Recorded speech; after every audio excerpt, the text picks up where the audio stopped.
Hey everybody, Pastor Ryan here, and we are in the last week of our series Brave, where we've been talking about what it looks like for us as Christians to be brave in today's society. Wherever you're tuning in from, welcome. We hope you enjoy your experience with us. If you remember the first week, Pastor Riley talked about being brave enough to surrender. In week 2, Pastor Sean talked about being brave enough to testify. Pastor Josie taught us what it looks like to be brave enough to serve in week 3. Week 4, Pastor Zach showed us what it means to be brave enough to pray. We all kind of did our own separate thing for week 5, depending on what youth group you attend. And last week, for week 6, Pastor Jana talked about being brave enough to worship. And that leads us to this week. This week, we are wrapping this series up with brave enough to obey.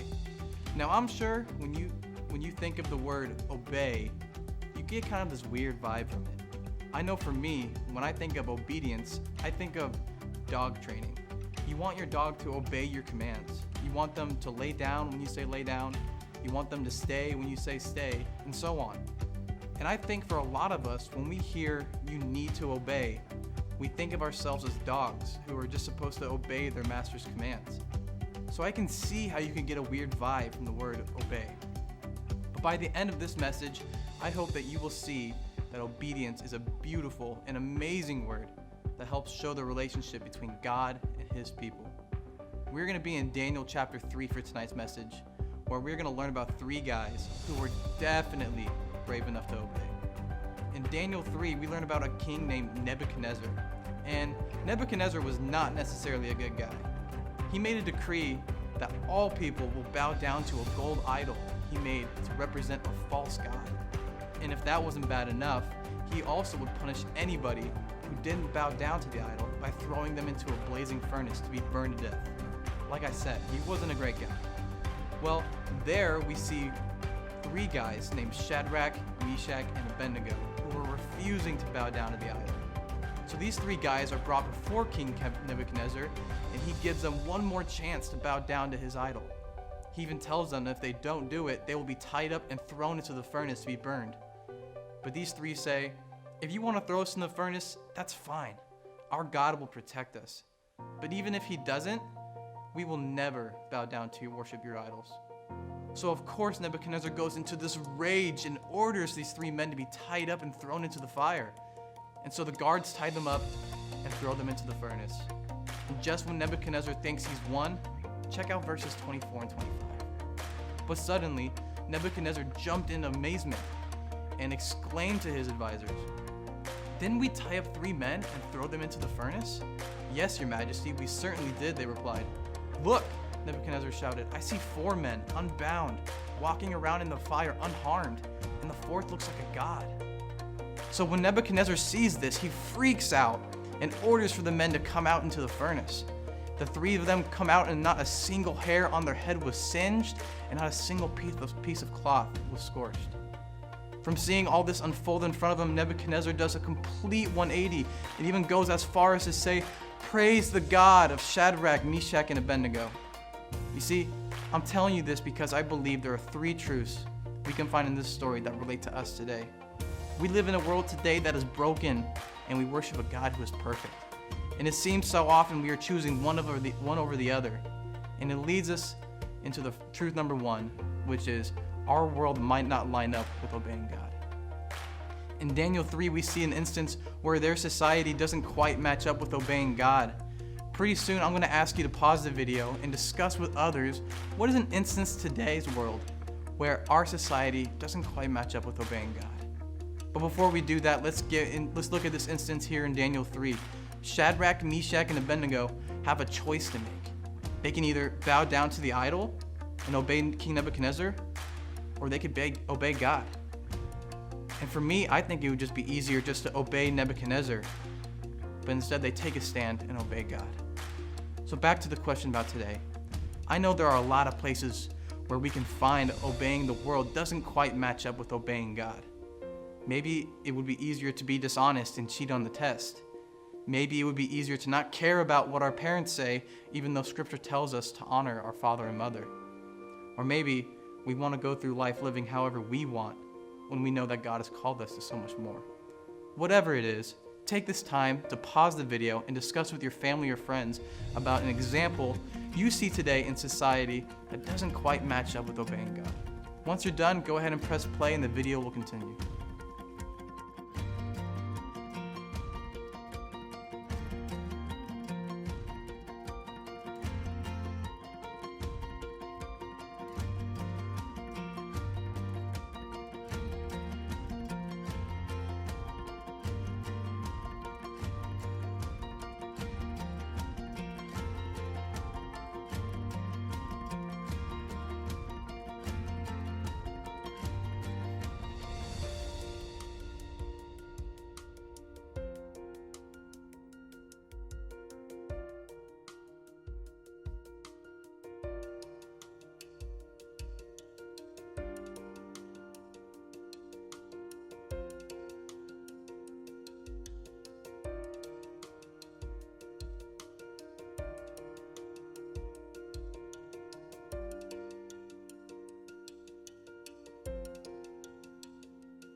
So truth one was that our world might not line up with obeying God, but the reality is that we all go through tough times where it becomes hard to obey God. For Shadrach, Meshach, and Abednego, they were going to be thrown into a blazing furnace to be burned to death. Now, I don't know about you, but it would be hard for me not to bow down to the idol in order just to live. But Shadrach, Meshach, and Abednego were faithful to God during the hard times. And the best part about it was that God was with them while they were in the furnace. The reality is today, we may not be facing a burning furnace, but we all go through hard times and make it hard to obey God. But my second truth today is that God is with us through those tough times. Maybe it's hard to obey God because Christians have treated you poorly in the past. Maybe your home life isn't great and you wonder why God has placed you in this house with this family. Or maybe it's been a hard time of obeying God since a member of your family suddenly passed away. The truth is we all go through tough times, but the beautiful thing is that God is right by your side, wanting to have a relationship with you. He wants to show you who He created you to be.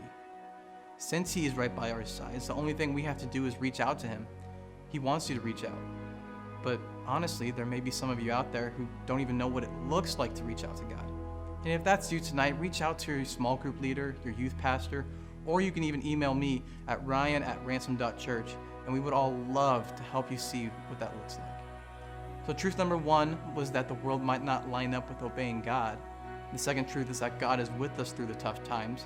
But have you ever thought about what happens when we do obey God? Do you guys remember Nebuchadnezzar's reaction to Shadrach, Meshach, and Abednego when they were obedient? He was amazed, and it inspired him to obey God as well. This leads me to my third and final truth, which is that our obedience inspires other people. So who can you inspire today? I'm going to have to pause the video again here in a little bit, and I want you to think of one person you want to inspire. And I want you to think how you can reach out to them this week. For some of you, it may be your best friend. Maybe it's your sibling. Maybe it's even your parents. So go ahead and pause the video and discuss with those around you, who do I want to reach out to inspire and follow God? And how can I reach out to them this week?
Thank you guys so much for joining us tonight. We hope you're all staying safe and you have an amazing week. Be sure to follow whatever youth group you go to on their Instagram page or the YouTube channel to get whatever content that you can get. And if you don't have a youth group, you're more than welcome to join the Ransom Teens Instagram page and the Ransom Teens YouTube channel. Love you all. Stay safe, and we'll see you next week.